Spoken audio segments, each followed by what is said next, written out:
She was full of life, with a contagious smile and a heart that welcomed everyone. A loving daughter, a loyal friend, a promising student. But in just one senseless, horrific moment, everything was taken away. This isn't just a story about a teenager lost to violence. It's a story about how a random act of brutality shook a nation, shattered a family, and sparked a national outcry over rising knife crime in the UK. In this true crime documentary, we explore the tragic case of 17-year-old Jodie Chesney, a girl who had nothing to do with gangs, drugs, or danger, yet became the innocent victim of a targeted attack gone horribly wrong. This is her story. It was March 1st, 2019, and in the quiet, working-class neighborhood of Harold Hill in East London, the week had ended like many others. The stresses of school, work, and everyday life gave way to the promise of the weekend. Teenagers gathered in familiar places, especially Amy's Park, a small patch of green space that had become a local hangout spot. The park wasn't glamorous, but it was theirs, a place for harmless fun, gossip, music, and memories. That night, a group of teens, bundled up against the late winter cold, laughed and talked around a picnic bench under the dim glow of streetlights and stars. Among them was 17-year-old Jodie Chesney, an A-level student known for her kind heart, bright smile, and quiet brilliance. With her boyfriend Eddie Coyle by her side, she was in good spirits, laughing, texting her dad, and completely immersed in the simplicity of teenage freedom. Her friends played music on a small portable speaker. They joked, shared snacks, and made plans for upcoming weekends. The park felt safe. It always had. Jodie even messaged her father saying she'd be home later. Something so ordinary it barely needed saying. But sometimes the most terrifying moments begin without warning, in places we believe are the safest. What started as a joyful, normal evening beneath the stars would, within the hour, spiral into one of the most shocking and heartbreaking crimes in recent British memory. At around 9 p.m., the group noticed two figures standing off in the distance, dark shapes barely visible in the shadows beyond the trees. They didn't approach, didn't shout, didn't even move much. Just silhouettes. It was a public park after all. Seeing strangers wasn't unusual, and the teens continued their night without giving it much thought. But 30 minutes later, those two figures returned. This time, there was intent in their movements. They emerged from the shadows with eerie determination, their steps quick and quiet. The teens didn't have time to question anything. Without warning, no demand, no word, no confrontation, one of the men moved behind Jodie and plunged a knife into her back. The attack so brutal and so forceful that the blade broke off inside her body. The silence shattered. A scream, Eddie's scream, ripped through the cold night air as Jodie collapsed into his arms. The attackers ran without hesitation, disappearing into the night as quickly as they had come. There was no robbery, no argument, just cold, calculated violence. The group panicked. Some froze in shock. Others screamed for help. Nearby residents heard the commotion and came running. Within minutes, neighbors were on the scene, using jackets and towels to try to stop the bleeding, while someone called emergency services. Paramedics arrived swiftly and performed CPR, but the damage was already catastrophic. The knife had severed a major artery. At 10:26 p.m., Jodie Chesney was declared dead at the scene. She had no enemies. She wasn't in danger. She had simply been in a park with her friends, a teenager filled with potential, a daughter, a sister, a friend, stolen in seconds by a faceless evil that no one saw coming. It wasn't just a crime, it was a rupture in a community's heart that would echo across the entire nation. News of Jodie's death rippled across Harold Hill and beyond. Purple ribbons, Jodie's favorite color, began appearing on fences and trees across the park. Her grandmother posted an emotional plea on Facebook. Why do kids have to be afraid to walk in the park now? This wasn't just another tragedy.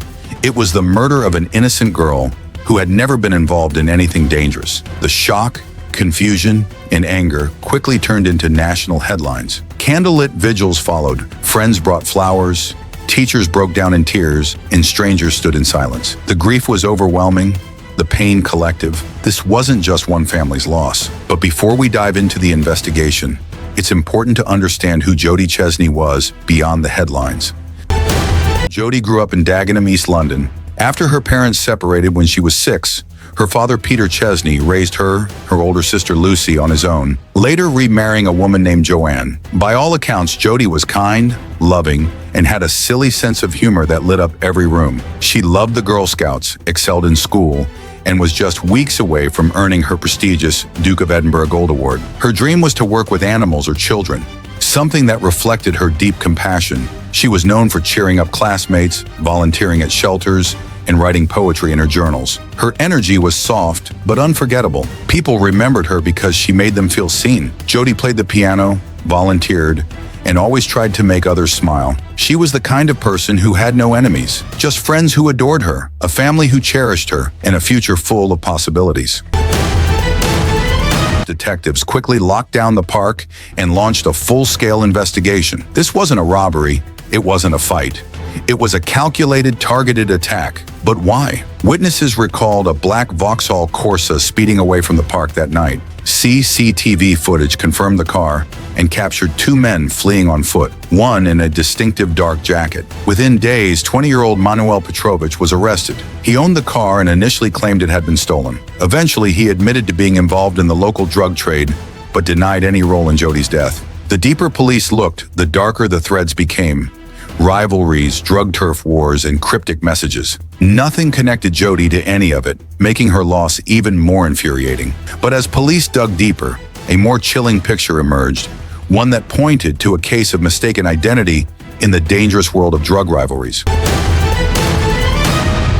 According to testimony, Petrovich had been driving two other men, Svensson Ongaquia and Aaron Isaacs, on a drug-related errand. Neither of them knew Jodie.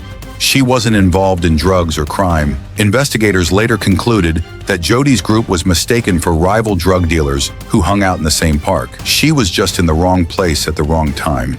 Both Ongaquia and Isaacs were arrested and charged. Forensics found Jodie's blood on Ongaquia's jacket. Surveillance footage placed them at the scene, and text messages between the suspects suggested a planned attack. It was premeditated. But Jodie wasn't the target. She was simply a tragic casualty of a violent and careless world. The chilling part is how easily this could have happened to anyone. A random decision to hang out in the park turned fatal. One wrong moment, one mistaken identity, and an innocent life was lost forever. The trial at the Old Bailey began in September 2019. Jodie's family attended every day, wearing purple ribbons in her honor. Prosecutors argued that Ongaquia and Isaacs had intentionally gone to Amy's Park that night to carry out a violent attack. Whether or not they meant to kill Jodie specifically didn't matter. They brought the weapon, they struck first, and they fled. Petrovich and a 16-year-old boy were also charged but later acquitted. The jury ruled that while they were involved in the night's events, their level of knowledge and intent couldn't be proven beyond reasonable doubt. But for Ongaquia and Isaacs, the evidence was overwhelming. Both were found guilty of murder. The sentencing was emotional. Ongaquia received life in prison with a minimum of 26 years. Isaacs, only 17 at the time, received life with a minimum of 18 years. As the verdicts were read, the courtroom fell silent. Tears rolled down Jodie's father's face. It was justice, but a version that still felt empty. After all, no sentence could ever bring her back.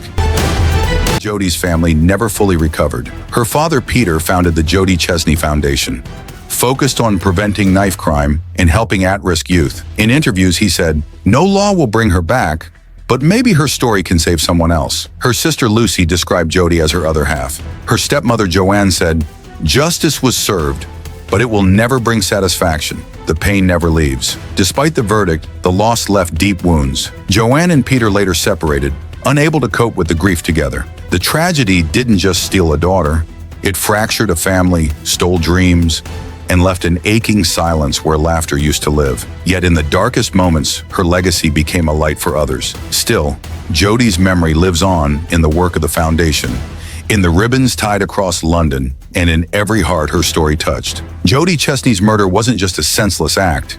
It was a symptom of a deeper problem. Knife crime in the UK continues to rise. Too often, it's the innocent who pay the ultimate price. But Jodie's story, her smile, her dreams, her kindness, has become a powerful reminder of what we stand to lose. As her father once said, "Another year without you, but your light still shines." If this story moved you, like, share, and subscribe to help keep Jodie's memory alive and bring awareness to the lives lost in silence. Knife crime must end, and it starts with us. Stay safe, stay aware, and remember the name, Jodie Chesney.